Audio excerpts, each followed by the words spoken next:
Así vivió Porfirio Díaz sus últimos años exiliado en Europa. Bienvenidos Nopal Brother y Nopal Sister a este nuevo video del Nopal Time Stops. Mi nombre es Marvin Lara y hoy te hablaremos de los últimos años del famoso dictador Porfirio Díaz después de ser derrocado como presidente de México y el cual tuvo que salir huyendo a Europa, donde vivió el resto de su vida. Siempre nos enseñaron que la historia de Porfirio Díaz se terminaba al momento en que se embarcaba para Europa, pero nunca nos dijeron qué hizo, cómo vivió, de qué falleció, cómo lo recibieron y todo lo relacionado a esos últimos años de uno de los villanos favoritos de la historia oficial. Por ejemplo, ¿sabías que en Europa fue recibido como un héroe por varios ministros y reyes? Pero antes de hablarte del ocaso de Porfirio Díaz y sus célebres últimos días de vida en el exilio, tómate 5 segundos para suscribirte a nuestro canal y activar la campanita para que no te pierdas ninguno de nuestros videos.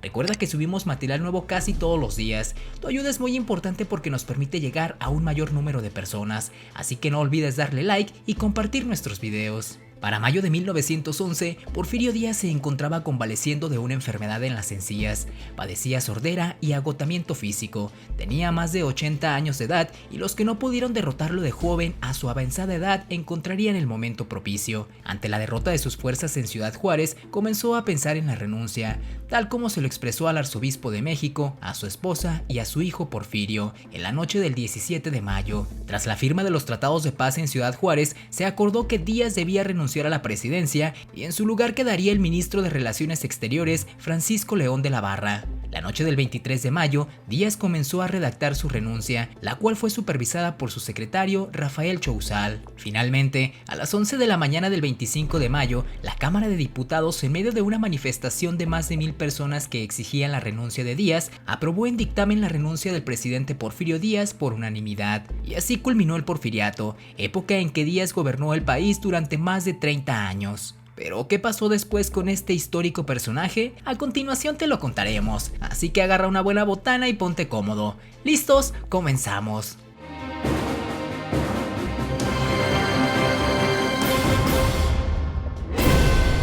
Número 1. Sus últimas horas en tierras mexicanas. Estas son las últimas palabras que Porfirio Díaz pronunciaba en la carta de renuncia que presentó. Espero, señores diputados, que calmadas las pasiones que acompañan a toda revolución, un estudio más concienzudo y comprobado haga surgir en la conciencia nacional un juicio correcto que me permita morir, llevando en el fondo de mi alma una justa correspondencia de la estimación que en toda mi vida he consagrado y consagraré a mis compatriotas, con todo respeto. Mientras estas palabras se leían, Díaz y su familia comenzaron a empacar sus cosas para retirarse al exilio. Despidieron a sus antiguos sirvientes pagándoles en monedas de oro y luego se marcharon a la estación de trenes de Santa Clara, al sur de la capital. El general de división Victoriano Huerta fue el encargado de escoltarlos hasta que abandonaran el país. El 26 de mayo, Porfirio y Carmen Romero Rubio, acompañados de los hijos del general, a excepción de Amada y de las hermanas de Carmen, salieron rumbo al puerto de Veracruz. Número 2. Las últimas protestas que recibió durante su camino. En el trayecto, la mañana del 27 de mayo, poco antes de llegar a la ciudad de Orizaba, el tren fue atacado por bandoleros, los cuales fueron repelidos por las fuerzas federales de Huerta y lograron capturar a más de la mitad de los asaltantes. Al llegar a Veracruz la noche de ese mismo día, y contrario a lo sucedido en otras partes del país,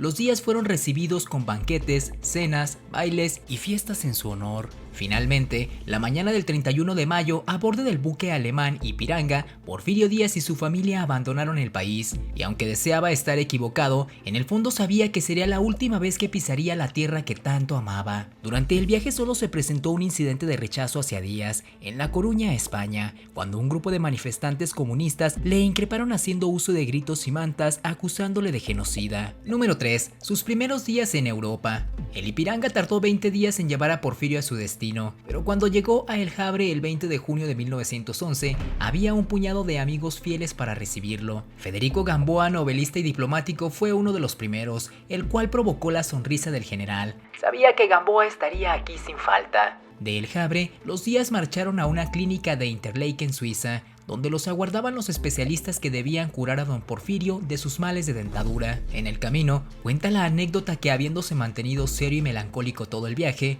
en Lucerna se arrojó al agua para salvar a un niño que se ahogaba. Había tocado fondo y su naturaleza recia comenzaba a resurgir. Díaz se avecindó en un departamento en el número 26 de la avenida Foch, cercano al bosque de Boulogne y al Arco del Triunfo. Número 4. La curiosa anécdota del reencuentro con sus antiguos enemigos. En julio de 1911, el expresidente recibió un peculiar ofrecimiento para que visitase el emblemático Museo Militar del Palacio Nacional de los Inválidos, sitio en el que se conservaban los más importantes objetos militares de la historia francesa y que servía de sepulcro a sus más destacados personajes castrenses, incluyendo por supuesto la tumba del afamado general Napoleón Bonaparte. Fue entonces cuando, para sorpresa de Díaz, un contingente de antiguos combatientes franceses que se habían enfrentado a él y al ejército mexicano le ofreció un sentido homenaje por su egregia trayectoria militar. El anfitrión del episodio fue el director del museo y veterano de la guerra contra México, el general Gustave Niox, y cuyo significativo hecho fue la visita a la tumba de Bonaparte. Niox tomó la espada de Napoleón y, entregándosela a Díaz, dijo: "En nombre del pueblo y el ejército de Francia, pongo esta gloriosa espada en las honorables manos de vuestra excelencia". Ante esto, Díaz respondió: "No soy digno de tener esta espada en mis manos", lo cual le fue replicado por Niox: "Desde la muerte del emperador,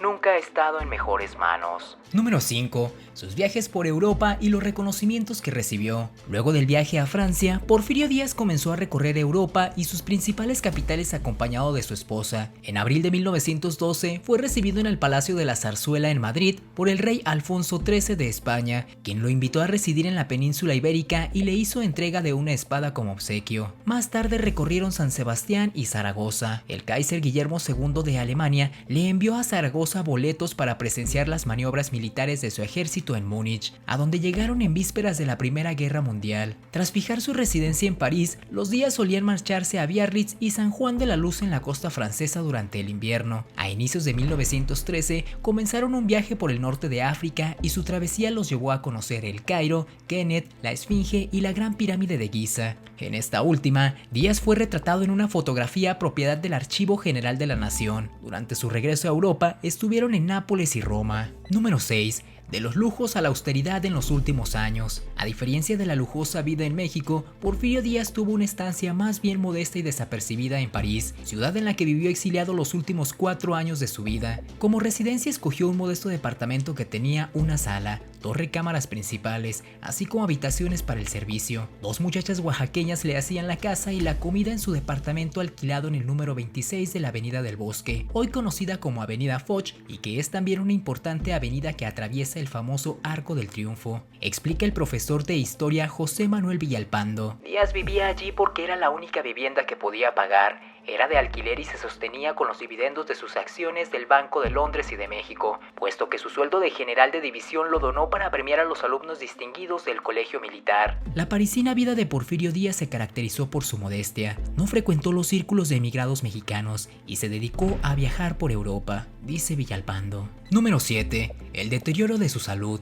En París, Díaz comenzó a tener conocimiento de las rebeliones que se habían dado en México, gracias a que varios de sus viejos amigos solían ir a visitarlo, situación que le causaba nostalgia, pues demostraba que su salida no había solucionado los problemas que tenía el país. Durante los últimos meses de 1914 y los primeros de 1915, su salud comenzó a deteriorarse seriamente, y más tarde, en junio de 1915, su médico le ordenó absoluto reposo.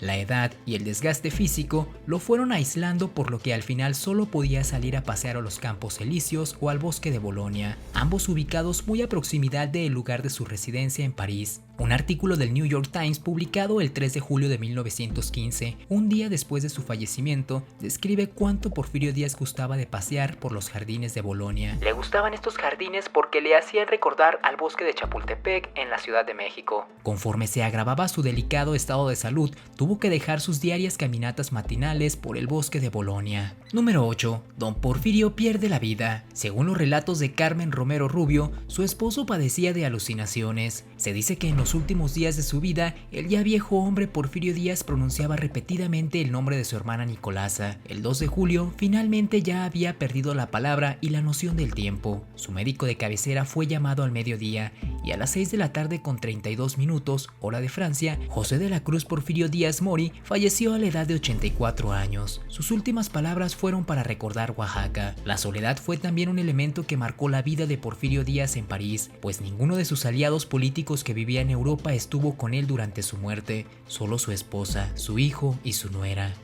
Número 9. Su entierro y posterior traslado al panteón. Y aunque don Porfirio fue sepultado originalmente en la iglesia de Santo Honoré de Hilao, ubicada no muy lejos de su lugar de residencia en París, fue en 1921 cuando sus restos fueron trasladados al cementerio de Montparnasse. La razón principal para trasladar a don Porfirio a Montparnasse fue porque su familia creyó que la estancia del cadáver en la iglesia de Santo Honoré sería transitoria. Pensaban llevarlo a México, pero no fue posible. Por esta razón, sus familiares decidieron comprar una tumba en Montparnasse para dejarlo allí definitivamente. La tumba y la cripta son sencillas, tal y como la vida parisina de don Porfirio. Recibe muchos visitantes cada día, tanto mexicanos como centroamericanos, quienes dejan recuerdos y la familia es quien se hace cargo de ella, según información del personal del cementerio, quien también confirma que hasta el momento no ha habido ningún incidente o intentos de exhumación como se ha pensado. Número 10. Su último deseo que no pudo ser cumplido. La última voluntad de don Porfirio Díaz fue descansar en México. Sin embargo, los esfuerzos por repatriarlo han sido fallidos. Desde el año 1989 se han expresado intenciones de regresar a México los restos de Díaz sin que hayan conseguido resultados. La Dirección General del Instituto Nacional de Estudios Históricos de las Revoluciones de México iniciaron los trámites infructuosos para regresar sus restos en 1995, pero terminó fracasando. El último intento ocurrió en 2015, también con resultados fallidos por parte de sus descendientes. Porfirio Díaz amó a México más que a su familia. Esa es la opinión de sus propios descendientes. Ignacio Díaz Vocero, bisnieto del general, dijo durante una entrevista en 2015 que el general quería más a este país que a su propia familia. Para poderlo entender, hay que entender eso.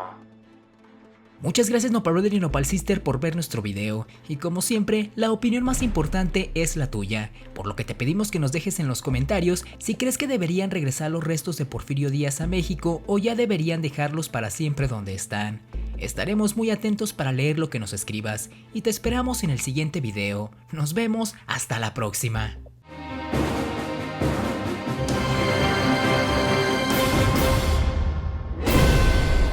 8 increíbles zonas arqueológicas que pocos mexicanos conocen. Bienvenidos Nopal Brother y Nopal Sister a este nuevo video del Nopal Timestamps. Mi nombre es Marvin Lara y hoy te hablaremos de las 8 increíbles zonas arqueológicas que resultan desconocidas para la mayoría de los mexicanos, ya sea por su poca difusión o su difícil acceso, pero existen pirámides y monumentos de las culturas prehispánicas que se encuentran fuera del alcance para la mayoría. La principal razón es que el turismo se concentra en los lugares más famosos como Teotihuacán, Chichén Itzá, Palenque, Tulum, El Tajín o Monte Albán, dejando de lado